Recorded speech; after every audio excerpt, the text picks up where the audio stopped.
Now it's time for the leaves. Now there are a few different ways we're going to talk about leaves. First of all, again, there's the option of doing some on a stem, on the actual stem of your original flower. Those will be smaller. Let me bring some light over here a little bit more. Those will be smaller than the ones that are hanging down here, than the ones that are going to be separate. That will be your foliage for the whole vase, let's say. So, like these guys, we'll talk about those next. These will be sort of like your filler. I love the fluffy, lots of leaves, peony situation. So, let's start with the little guys first. Again, these are optional. And if I did them, I'd only do like maybe one or two on the side. And so something around like this size. Now, I want to show you quickly. So, we're using those extender beads. Now, these have not enough rows yet to have to lace them if you don't want to. Borderline, so what do we got? About 11 rows here. You could, you don't have to. You're going to bend them. When you bend, a lot of times if they're tight, you don't need to lace. Like these are not laced and they're good to go. So we're going to use those extender beads. And I wanted to show you quickly the difference here. So here's about, I think I did about 16 inch, maybe 1 inch basic frame here in the middle. But notice the different shapes. They almost look like different sizes. They're the same number of rows and everything. And the reason why is that those extender beads, depending on how the combinations you place them in, will make them slightly different shaped. So here, I started out with the 2, what did I do here? Let me get my better glasses on here. I did 2, 2, 1, 1. So I started out with kind of a bigger extender, and then I reined it back in, which made it pointed out, but kind of chunky, and then pointed out. So I did a 2, 2, 1, 1 extender. Now, this one's really like pointy looking because here I did a 1, 1, 2, 2 extender. So it started out kind of extended and then really stretched it out. So basically it gives the tip slightly different shapes. And again, when you mess with those, it's just those little details that make things slightly different and a little more natural looking. And they're almost like not noticeable per se, except that they are, if that makes sense. Like the eye picks up on them even if you're not consciously seeing them. So here's a slightly smaller one. So these would all be good sizes. So these I did in the lighter olivine one, the Matsuno one, this one here, the 143B one. So F140, don't ever forget that F, if you forget that F, you're not going to get frosted, basically. So, which is not a bad thing, but not what I'm going for here. I like that sort of bottle green. So these, again, you could put these onto your stem and they're ready to go. And you're just doing kind of a quick one, and they're so small that you don't really need to lace these yet. I would lace the ones that we're going to do later. Let's do one of these together. And another way to kind of get variety again is to start with like a base model, and so here I'm going to start with a base model of 1 inch. And then what I do then is I count how many 1 inch. Now, normally if they're pretty regular, these are slightly irregular. 16 beads should be 1 inch, right? So here, 17 beads because they're slightly smaller. That's fine. It doesn't really matter. In fact, you can just cut it down to 16 beads. You can just call it 16 beads. And then if you want to go bigger or smaller, you kind of go up and down from 16 beads. And you can change your number of rows, all that stuff. So we're going to do a 16 bead, 13. Did I say 13? I didn't write that one down, of course. 11 row. Let me write that down here real fast in my handy dandy yet incredibly unhelpful sometimes. Sometimes helpful, sometimes not so helpful. Now, we're going to do extender beads, so you can decide whether to have your extras here and then undo it, or to keep some in reserve like we did before. I'm going to choose that way. I didn't do it very tight just because of that. Oopsie. I can come back down. It's a little bit tighter so we don't get those lost up there. There we go. I wasn't paying attention. So I'm going to do about 4 inches again, about 4-inch loop when bent. So about 8 inches, I guess. I don't know how to say that, but 4 inches long loop. Okay, and then we, get about 1 inch of twist on there. I think I'm not wearing the right strength glasses. Or maybe it's time to go up a strength. Uh-oh. Okay. So, and again, always like flattening that like middle row out, getting it nice and clean. Things you start to do without even thinking about it. Okay. So I have my preloaded 26 gauge paddle wire. Do not use 24 gauge paddle wire. That stuff's a beast, man. I used to think I had to use 24 gauge of everything, and I even got the paddle wire, and ooh, so unnecessary. Just too much. Okay, so again, we're just doing a round bottom, pointed top. So we're gonna cut off like a bead or so, and again, you're gonna err on the side of being too tight, because once you bend it, that will take away any issues. So if it looks like you should maybe cut it off, like if it's at a half a bead past, go underestimate it. Make it so that it's tighter. Because again, once you do that bend, all of those issues, any issues tightness will cause, will disappear. Okay, so again, we're shaping that, we're smushing that bead right up in there. And cutting off right at the bottom, pulling it straight across tightly, wrapping it around, locking it in there. All right, locking it in there.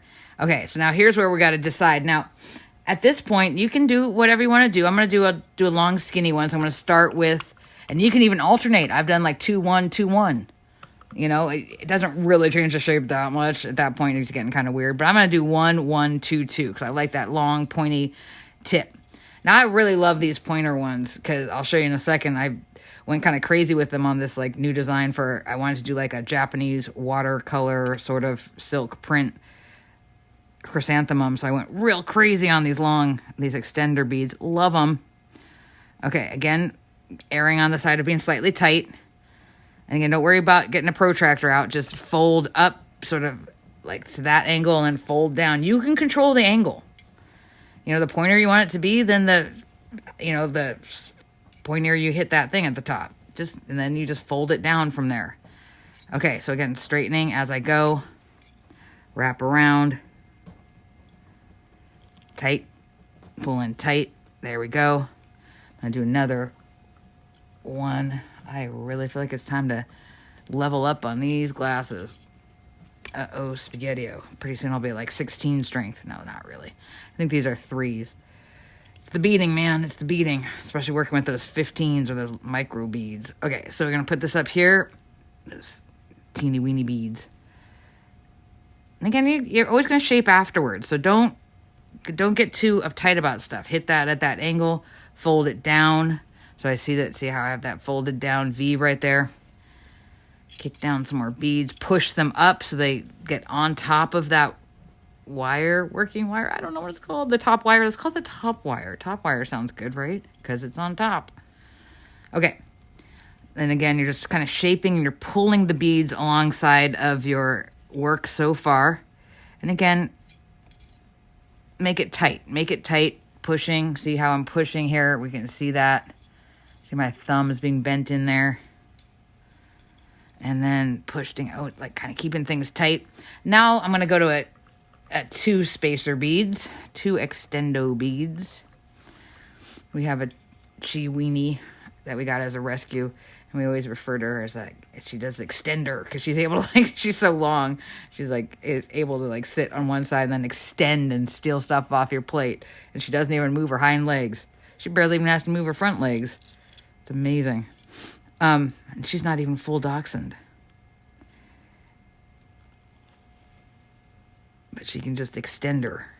So when I say that word, it makes me think of her. And she's fast, too. Super fast. Okay. So, cutting off again. And then last, pass around. I'm going to do another 2. You can change it up. Do whatever. You do 3. I'll show you. I mean, if you want to go super long and skinny. Now, you want to, when you're doing these extender beads, you want to get as close to them as possible. But again, don't worry. We're going to shape later. So again, pulling that straight. Kind of keeping your kinks out of your wire as you go. Keep it, brush my thumb along up next to it to keep it always kind of flush with that, right? We don't care if it goes a little under right now. Kick off that bead. There we go. And generally, we just want to go a little bit above where the middle wire, the beads on the middle wire. I know, so I need to show you, but it's so instinctive to hold things in place, which is not a bad habit if you're not trying to show things on the camera. So now making sure that top bead gets up in that, like the base of that V there. And again, I always kind of brush to like make sure I'm staying flush with my previous rows, kind of shaping as we go. Kick off that last bit there, get it tight so it's almost like underneath it a little bit. Just tight, just so it looks almost a little bit wonky, like it's too tight and the rows are uneven. That's okay. Like the rows are kind of going like that because they're going under a little bit. We want that because when we bend it, it's all going to smooth out. Okay, so kick that guy down there. Cut down here. Normally I cut things off before I cut it off of the... I didn't do that yesterday, just so that I can still have control. I cut all the other bits off. Where's my little... There we go. And now I'm going to cut it off the wire, right flush on there. Wrap this wire up. And put her away. Okay. So, I'm going to fold that tip down. Do a double fold so I don't snag. Fold down one more time. Crimp it down gently. Don't want to bust those beads. It's kind of one thing you can't really come back from. I mean, there are ways to kind of fill up the holes, but if you bust a bead while you're working in there, then it's just going to be loose and, not the end of the world again. But okay, so now you notice it's a little bit like wonky. That's okay, because watch, when we bend it, everything looks nice again. You don't have to worry. Remember, we push that middle one up there to get that nice kind of thing. Push the top one, get that middle wire out there. And then pinch these tops together because we're trying to go for that sort of like, almost like it's like a silk flower effect, or it's like just has shape and you can just shape them. Now I've got a few and you can do a smaller one. This one I did, I think a 3/4 middle bit. It was slightly smaller. So I did one with a 3/4 frame. I'm going to include that one. And then I have more than I need. And that's okay. It's always good to have leaves, spare leaves lying around. So I'm going to use these 3. And I'm going to put them onto... Where'd you go, Mr. Flower? There we go. I'm going to put it onto our original peony. Now, these are optional. And I'm going to be real clear. Depending on what you're going to be doing with these, you may or may not want to have... leaves around your stem for your flower that you cannot control. Meaning, like, I like to kind of keep them without leaves because then when I do these extra bits, I can really then kind of arrange them right up. Like, I'll do their freestanding, like, leaf kind of arrangements. And that way I can put those right up next to it in the arrangement and I can control them on their own. I can pull them out. I can push them up. So it's up to you. Absolutely up to you. Some people just don't like the way it looks without anything on there. This, again, 100% your option here on this one. So you can go and just keep it separate, and that's fine. So I do them about maybe, I don't know, a little bit below where these end, right? So I'm going to do it maybe 2 inches down. About 3/4 of an inch or so underneath where this ends. I'm going to put my first one there. I'll start with my smaller one. Start wrapping. I'm using just a 30 gauge, the zebra wire 30 gauge. It's just, sorry, I'm not normally such a slow, messy wrapper. It's just kind of hard to keep it under the camera there. And so after I go about maybe an inch or so down, I'm going to stick another one here. Kind of, at a 60-degree angle. Again, I've said don't get your protractor out. Don't get your protractor out. But don't put it all the way across, if you're going to do 3.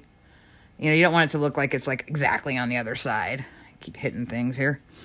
Wrap this guy up nice and tight. And then maybe another 1/2 inch or so. You don't need it to be regularly spaced. Just stick this one on the other side. The sort of emptier side. And it can be up close. You don't need them to be regularly spaced again. This is getting a little heavy for my wrist to hold under the camera in this way. I would normally be using holding it up a little bit differently. There we go. No, I want you over here. There you go. Now also with the leaves, you can kind of twist them sideways if they're not exactly where you want them to be, right?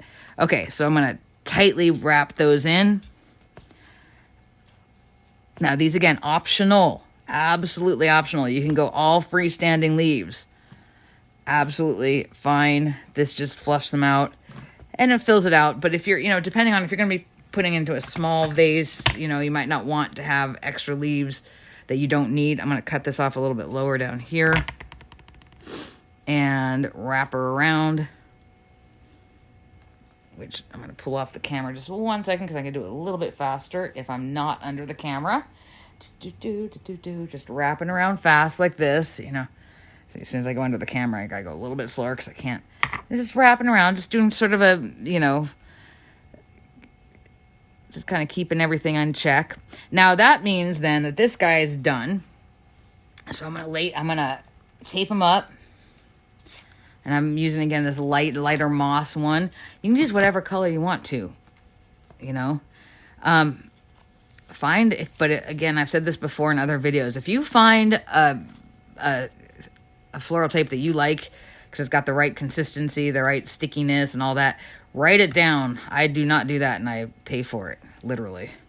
Okay, so I'm going underneath the leaf. I'm just covering up what the wire is, pulling it down. Now, don't worry about too much if your taping is not perfect. That's okay, because look, there's a little furrow there. Later on, you take a fingernail and just smooth it down. Okay, and then I want to go.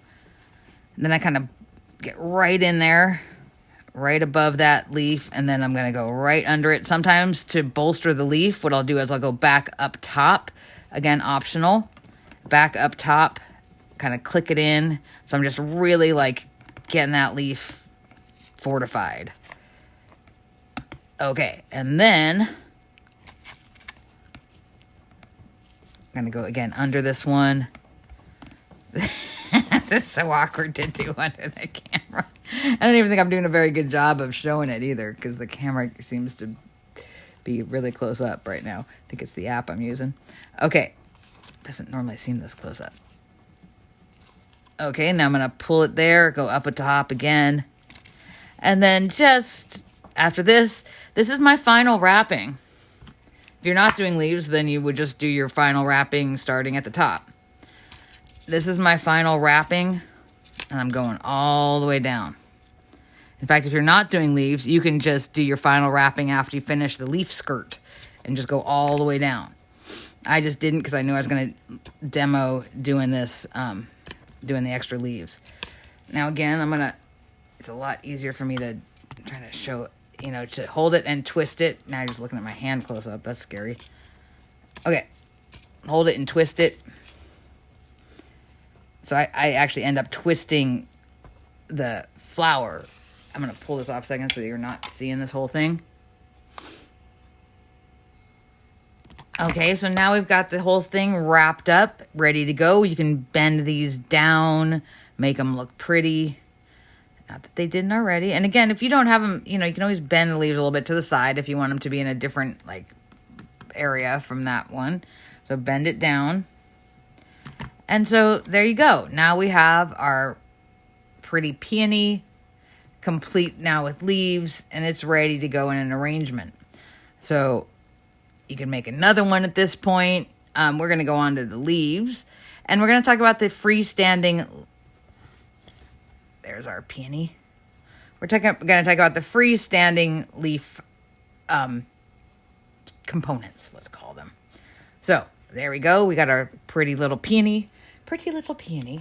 And now what we're going to talk about is doing our freestanding leaf ones. Now, again, we're going to be using those extender beads. Where shall I put you while you're waiting to go back?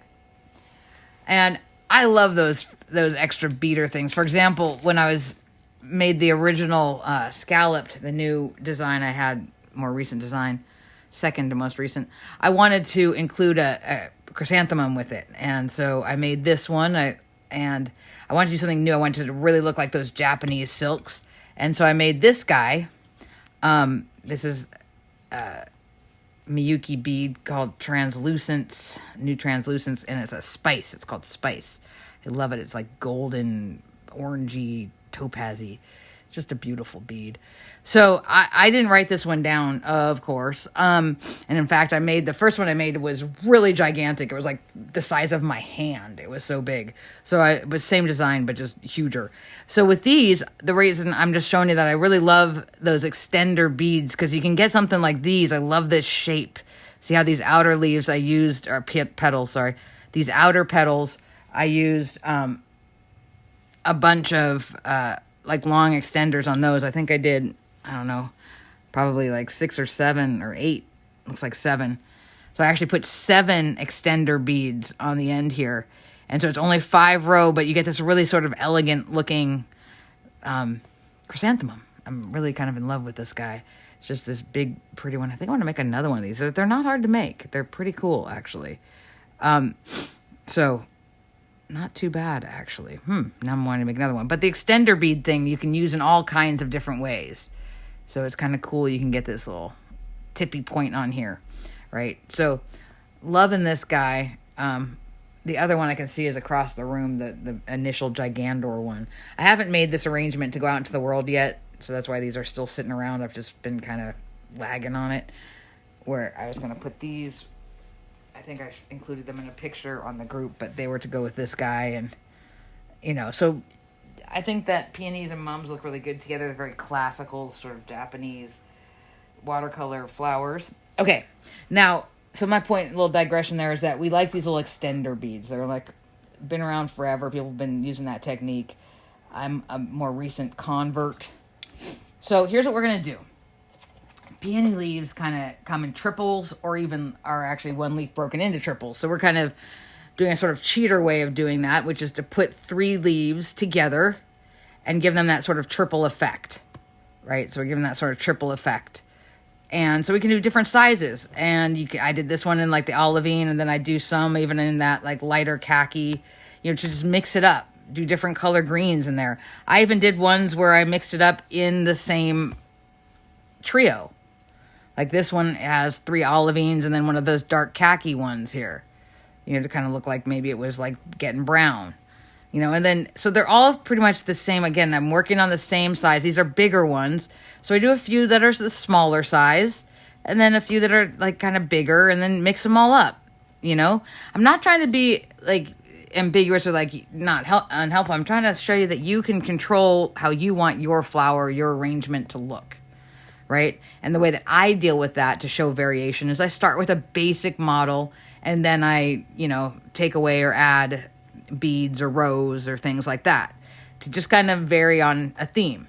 And now within the trio, I keep them fairly consistent sizing, fairly consistent.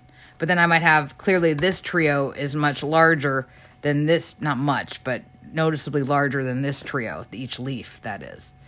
So up to you again. We're going to start with a basic model, and then you can put them all together and look how pretty they look. It's just, you know, for anything, you could have this kind of foliage, looks good in anything. And this little idea, again, of putting your own freestanding leaves, then you can actually style it the way you want to.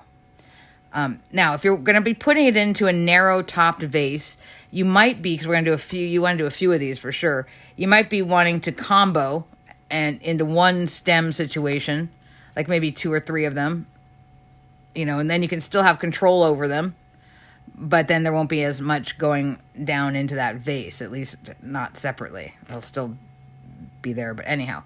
So there you go. You get that kind of situation. Now, these again are the same idea as we're just doing bigger ones from